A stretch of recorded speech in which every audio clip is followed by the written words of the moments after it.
PCS up to date programme में आपका स्वागत है। दिन भर चर्चा में रहे नेशनल इंटरनेशनल इंपॉर्टेंट इवेंट्स के साथ साथ राज्य स्तर की सूचनाओं को कवर करने वाले इस प्रोग्राम को इस तरह डिजाइन किया गया है कि आपकी परीक्षा में इससे सवाल बन सके। हमें उम्मीद है कि सभी पीसीएस परीक्षाओं के लिए ये प्रोग्राम बेहद उपयोगी साबित होगा। आइए खबरों की शुरुआत करते हैं। हाल ही में गूगल, टेमाटेक और बेन एंड कंपनी ने the economy of a billion connected Indian नामक रिपोर्ट जारी की है।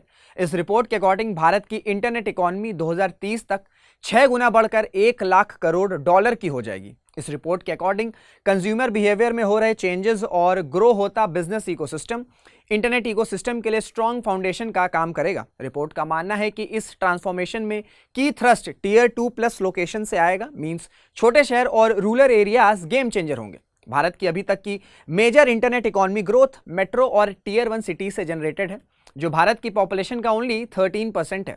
साथ ही इस रिपोर्ट ने हेल्थ टेक और इंश्योरेंस टेक, जिनका साइज आज $2 बिलियन या उसके कम है, को फ्यूचर में सबसे बड़ा एक्सपेंशन डिमॉन्स्ट्रेट करने वाला सेक्टर आइडेंटिफाई किया है। आपकी जानकारी के लिए बता दें कि डिजिटल इकोनॉमी एक ऐसी इकोनॉमी है जो रिफर करती है जिसमें इकोनॉमिकल एक्टिविटीज में डिजिटल कंप्यूटिंग टेक्नोलॉजीज का यूज किया जाता है। इसे न्यू इकोनॉमी, इंटरनेट इकोनॉमी या वेब इकोनॉमी के रूप में भी जाना जाता है। इसमें B2C, e commerce firm, online services provider, edtech companies आदि शामिल हैं।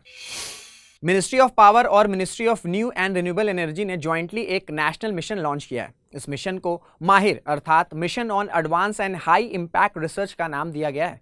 यह मिशन पावर सेक्टर की इमर्जिंग टेक्नोलॉजीज को आइडेंटिफाई करके उन्हें भारत के भीतर और बाहर यूज करने के लिए इंडिजीनियसली डेवलप करेगा। यह मिशन पावर सेक्टर के स्टेक होल्डर्स के लिए एक प्लेटफॉर्म के रूप में कार्य करेगा। इस मिशन के तहत किसी एडिशनल फंडिंग को भारत सरकार के बजटरी रिसोर्सेज से मोबिलाइज किया जाएगा। माहिर के तहत फाइनेंशियल रिसोर्सेज की यह पूलिंग रिसर्च और डेवलपमेंट एक्टिविटीज के लिए कॉम्प्रिहेंसिव सपोर्ट एश्योर करेगी। इस मिशन के तहत रिसर्च के लिए 8 सेक्टर्स को आइडेंटिफाई किया गया है। ये सेक्टर्स हैं lithium ion storage battery options, electric cooker pan modification, green hydrogen, carbon capture, geothermal energy, solid state refrigeration, EV battery के लिए नैनो टेक्नोलॉजी और स्वदेशी कार्गो टेक्नोलॉजी है। गौरतलब है कि इस मिशन में 2 टियर स्ट्रक्चर को फॉलो किया गया है। इस ऑर्गेनाइजेशनल स्ट्रक्चर में एक टेक्निकल स्कोपिंग कमेटी और एक एपेक्स कमेटी होगी। यह TSC वर्ल्ड लेवल के रिसर्च एंड इमर्जिंग टेक्नोलॉजीज की पहचान करेगी और एपेक्स कमेटी को रिकमेंडेशन देगी। एपेक्स कमेटी TSC के इन प्रस्तावों को मंजूरी देगी और रिसर्च के प्रोग्रेस की निगरानी करेगी। Union minister for fisheries, animal husbandry और डेयरी पुरुषोत्तम रुपाला ने 8 जून को सागर परिक्रमा पहल के 7th फेज की शुरुआत की। सागर परिक्रमा के इस फेज में केरल के कोस्टल एरियाज और लक्षद्वीप को शामिल किया जाएगा। गौरतलब है कि केरल अपनी 590 किलोमीटर लंबी कोस्ट लाइन के साथ एक रिच एक्वेटिक बायोडाइवर्सिटी वाला स्टेट है। यह 1 मिलियन से अधिक फिशरमैन की कमर्शियल फिशिंग एंड एक्वाकल्चर को सपोर्ट करता है। वहीं लक्षद्वीप में 4200 स्क्वायर किलोमीटर का विशाल लगून, 4 लाख स्क्वायर किलोमीटर का एक्सक्लूसिव इकोनॉमिक जोन है। सागर परिक्रमा का पहला फेज 5 मार्च 2022 को मांडवी, गुजरात से शुरू हुआ था। अब तक सागर परिक्रमा के 6 फेसेस में गुजरात के कोस्टल एरियाज, दमन और दीव, महाराष्ट्र, गोवा, कर्नाटका और अंडमान और निकोबार को कवर किया जा चुका है।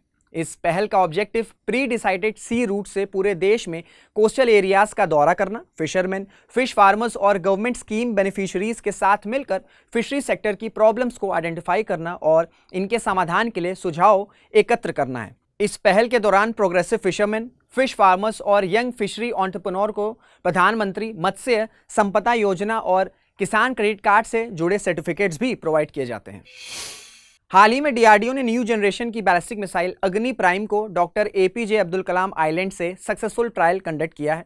यह ट्रायल इस मिसाइल के 3 सफल डेवलपमेंट टेस्ट के बाद किया पहला प्री इंडक्शन नाइट लॉन्च था, जो सिस्टम की एक्यूरेसी और रिलायबिलिटी को अप्रूव करता है। गौरतलब है कि अग्नि प्राइम मिसाइल सतह से सतह पर मार करने वाली एक कम दूरी की बैलिस्टिक मिसाइल है। यह लगभग 1000 किलोग्राम का पेलोड या न्यूक्लियर वॉरहेड ले जाने में केपेबल है। इस मिसाइल की रेंज 1000 किलोमीटर से 1500 किलोमीटर तक है।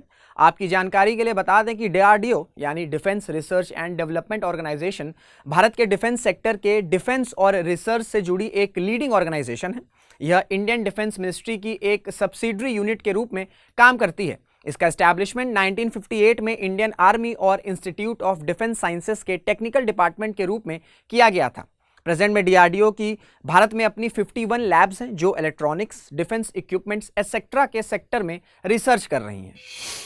9 जून को भगवान बिरसा मुंडा की 123rd डेथ एनिवर्सरी मनाई जा रही है। इस ओकेशन पर प्रधानमंत्री ने भगवान बिरसा मुंडा को श्रद्धांजलि अर्पित की है। भारत के फ्रीडम मूवमेंट में उनके कंट्रीब्यूशन को एडमायर करने के लिए उनकी फोटो इंडियन पार्लियामेंट के म्यूजियम में लगाई गई है। यह सम्मान पाने वाले वह जनजाति कम्युनिटी के ओनली फ्रीडम फाइटर हैं। उनके सम्मान में ईयर 2000 में उनकी बर्थ डेट के दिन झारखंड स्टेट का गठन किया गया था। गौरतलब है कि बिरसा मुंडा का जन्म 15 नवंबर 1875 को बंगाल प्रेसिडेंसी के लोहारदगा डिस्ट्रिक्ट में हुआ था, जो अब झारखंड के कुंती डिस्ट्रिक्ट में है। उन्हें जगत पिता के नाम से भी जाना जाता है। उन्होंने 19th सेंचुरी के एंड में बंगाल प्रेसिडेंसी में ब्रिटिश गवर्नमेंट के अगेंस्ट इमर्ज हुए एक आदिवासी रिलीजियस मूवमेंट को लीड किया था। इसे मुंडा उलगुलन रिवोल्ट भी कहा जाता है। उन्हें फरवरी 1900 में चक्रधरपुर के जमकोपई जंगल में गिरफ्तार किया गया था। 9 जून 1900 को रांची जेल में बिरसा मुंडा की डेथ हो गई। मध्य प्रदेश स्टेट गवर्नमेंट ने 9 जून 2021 से आदिवासी लीडर बिरसा मुंडा की डेथ एनिवर्सरी पे गैजेटेड हॉलीडे की अनाउंसमेंट की है। तो ये था आज का PCS up to date programme. उम्मीद है आपको ये सेशन हमारा अच्छा लगा होगा। अगर आपको कोई भी डाउट्स है तो आप अपने डाउट्स कमेंट सेक्शन में पूछ सकते हैं। This is Rishabh Singh signing off. जय हिंद, जय भारत।